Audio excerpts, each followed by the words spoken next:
I'm Nick Guineau. I'm known as Tomcat Bobcat on Flickr. I build tanks of all sorts of themes. I do modern and World War II and sometimes some Cold War stuff. It's mainly just hollow to save bricks, but it's very fragile because of that. But I like the look that I've achieved with this, and many other tanks that I've built have this same thing where it's not really an interior, but it's hollow so that I can save more bricks and everything.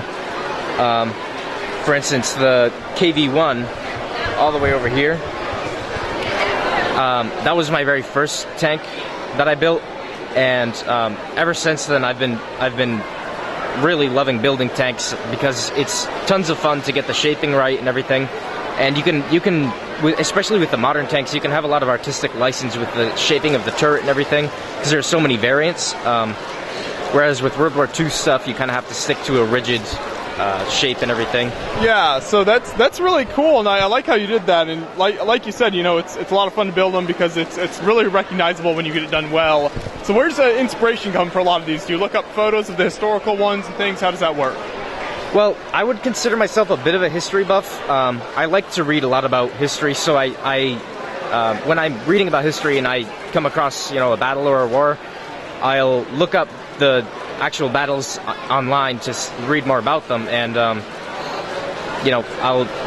the different combatants that were fighting, and I'll Wikipedia the tanks and everything.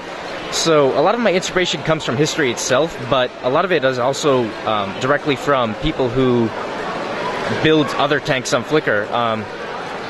For instance, the KV-1, the original design for it wasn't mine. I just used a design from someone else.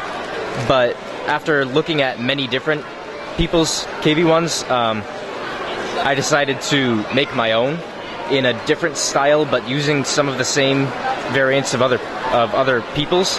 And same with most of the other tanks. I mean, yeah, on Flickr there's so much inspiration go around in every theme that it's hard to go there and not be inspired. Do you have a couple favorite models then from everything you've built? Yeah, I do. This one, the Atlas II, is probably my favorite tank, just because I've achieved this look with it that is completely my own.